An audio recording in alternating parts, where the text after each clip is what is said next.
শুভ সকাল আমার প্রিয় বন্ধুরা, আরও একটি নতুন ব্লগে তোমাদের অনেক অনেক স্বাগত। আজকের ব্লগটি হচ্ছে শনিবার দিনকের ব্লগ। কারণ এই দুদিন তোমাদের সঙ্গে আমি কোনো রকম ব্লগ শেয়ার করতে পারিনি, কারণ আমার গলাতে না ভীষণভাবে ব্যথা, বুঝতে পারছি না ঠান্ডা লেগেছে মনে হয়। তো গরম জল খাওয়াতে একটু কমেছে, কিন্তু ব্যথাটা পুরোপুরিভাবে কমেনি। তো ভাবলাম তোমাদের সঙ্গে তো ব্লগ তো শেয়ার করতে হবে। তো যাই হোক, এই ব্লগটা হচ্ছে শনিবার দিনের ব্লগ। আর শনিবার দিনে ছিল নারায়ণের বধ।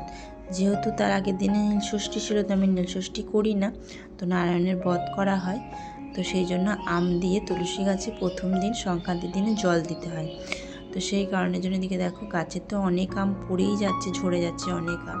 তো সামনের দিকে কটা আম ছিল, যেহেতু আমের টক করতে হয় আজকে, আর একটা আম দিয়ে তুলসী গাছে জল দেবো, তো সেই কারণের জন্য পেরে নিলাম। এদিকে দেখো কত আম পড়ে যাচ্ছে। তো এই আমগুলো, সমস্ত আমগুলো না পড়ে যাচ্ছে, আর এই আমগুলো তো কোনো কাজে লাগবে না, কারণ ভীষণভাবে কষা ছোটো ছোটো আম। তো যাই হোক, এদিকে দেখো আমি কিন্তু তুলসী গাছে আম দিয়ে জল দিয়ে দিলাম।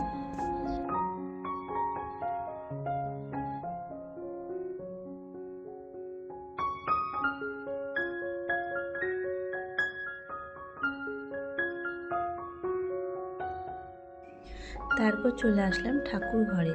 বরমশাই তো পুজো করেই দিয়ে গেছে। তো যেহেতু ছাতু দিয়ে আজকে সংক্রান্তির দিন ঠাকুরকে একটু ছাতু দিয়ে প্রসাদ দিতে হয়, তো কিন্তু ভুলে গেছিলো।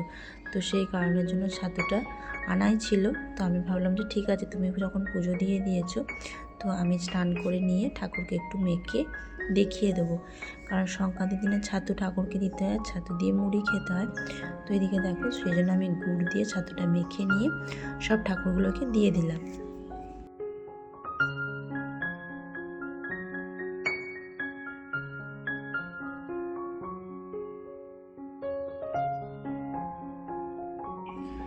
তো আমি ভাবলাম যে আমি যখন এই প্রসাদটা দিলাম, তাহলে আমি একটু ধূপ ধরিয়ে ঠাকুরকে দেখিয়ে দিয়ে তুলসী গাছেও একটা ধূপ দিয়ে আসি। আর এদিকে দেখো, নারায়ণের যে সুতোটা বাঁধে বধ করার দিনে, তো এই সুতো কাকিমাকেই দিয়েছিলাম পুজো করতে। তো এদিকে কাকিমা আমাকে সুতোটা বেঁধে দিয়েছে, যেহেতু শাশুড়ি মা নেই, শাশুড়ি মা পুজো করাতে গেছে, আমার জায়ের পুজোটা করাতে গেছে, আর আমার পুজোটা কিন্তু এই কাকিমাকে দিয়েছিলাম, করে এনে দিয়েছে। যেহেতু আমি মন্দিরে যেতে পারছি না, কারণ ছোটো বাচ্চা নেই, তো মন্দিরে যাওয়া যাবে না, অনেকটা টাইম লাগবে। তো সেই জন্য কাকিমাকে দিয়েছিলাম, কাকিমা পুজোটা করে এনে দিয়েছে। তো আমি বললাম যে আমাকে একবারে সুতোটা বেঁধে দিয়ে যাও। এদিকে দেখো সুতোটা বাঁধছে, আর ঈশোনা কী করছে, ওখানে ও ঘাসগুলো নেওয়ার জন্য খুব ছটফট ছটফট করছে দেখো, কিন্তু লাস্টেও ঘাসগুলো কিন্তু খুলেই দিয়েছিল।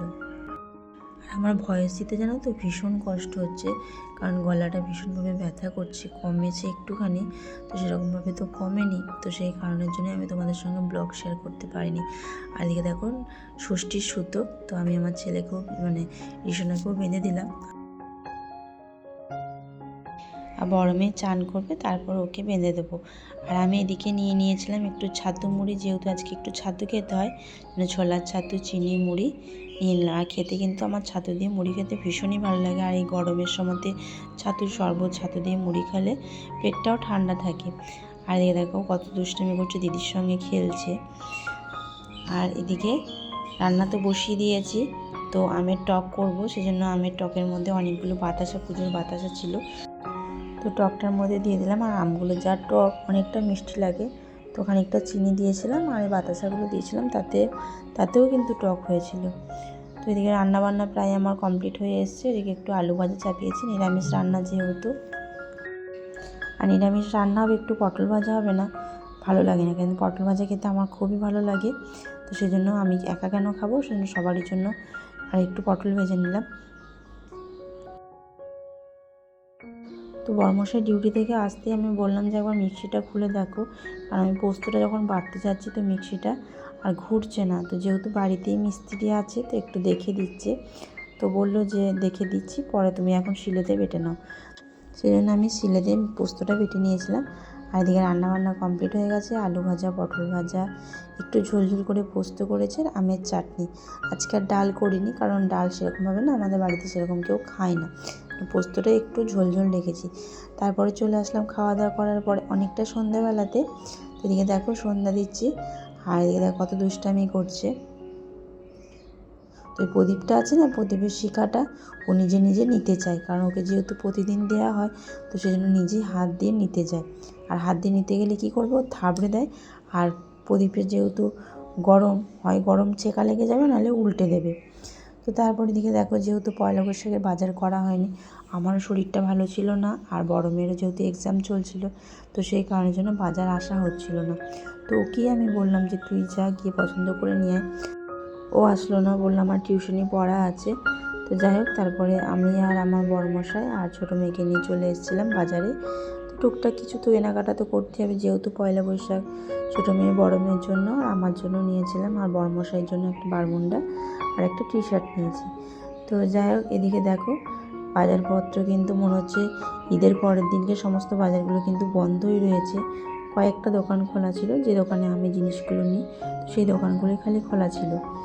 আর এদিকে দেখো, টিউশনের জন্য দুটো টি শার্ট গেঞ্জি নিয়েছি, কারণ আমি ওর জন্য ফ্রক চাইলাম, কিন্তু ফ্রক আমি সেরকমভাবে পেলাম না, পছন্দও হলো না।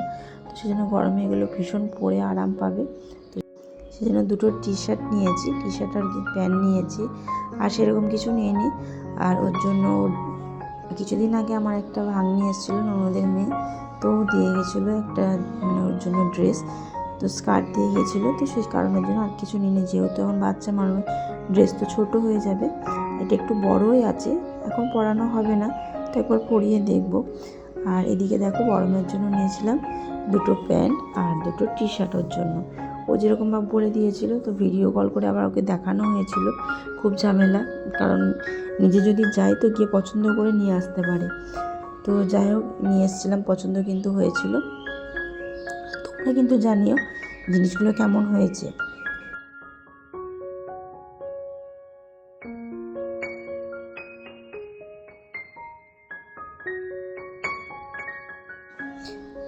টি শার্টগুলো সেরকম দাম নেয়নি, ওগুলো 210 টাকা করে নিয়েছে। আর এই যে আমার বড় মেয়ের টি শার্টগুলো একটু দাম নিয়েছে, কারণ এগুলো 350 টাকা করে দাম বলেছিল, মনে হয় 300 টাকা করে মনে হয় নিয়েছে। আর ওই নেভি ব্লুটা একটু দাম বেশি আছে, তো সেই কারণের জন্য ওইটা নিয়েছিল 400 টাকা। তো টি শার্টগুলো একটু দাম যেহেতু বেশি। আর আমার নাইটিগুলো কিন্তু একদমই দাম কম। নাইটিগুলো আমার একটা 250 টাকা নিয়েছিল, আর একটা 170 টাকা নিয়েছিল। আর দুটো গ্লাভস নিয়েছি, বড় মেয়ে যেহেতু টিউশন যাচ্ছে, আর এখন রোদে ভীষণ জোর হবে, তো সেই জন্য দুটোর জন্য গ্লাভস আনতে হয়েছে। আমাকে বলেছিল, মা তুমি যদি বাজারে যাও তো দুটো গ্লাভস নিয়ে আসবে, হ্যান্ড গ্লাভ। তো সেই কারণের জন্য দুটো হ্যান্ড গ্লাভস নিয়ে আসলাম। আর এই যে আমার দুটো নাইটি, তো কেমন হয়েছে অবশ্যই কিন্তু জানো। আমার নাইটিগুলো কিন্তু সেরকম দাম না, নাইটিগুলো নিয়েছে মনে হয় 240 টাকা, আর একটা নাইটি নিয়েছে 180 টাকা মতো। তো যাই হোক, অবশ্যই কিন্তু কমেন্ট করে জানিও যে কেমন হয়েছে জিনিসগুলো। তো চলো, ভিডিওটা আমি এখানেই শেষ করছি, দেখা হচ্ছে তোমাদের সঙ্গে পরের ব্লগে। ততক্ষণের জন্য তোমরা সুস্থ থেকো, ভালো থেকো। আর যেহেতু আজকে ভিডিওটা আমি পোস্ট করছি, তো সেজন্য সবাইকে জানাই শুভ নববর্ষের অনেক অনেক শুভেচ্ছা। তো চলো, দেখা হচ্ছে নেক্সট ব্লগে।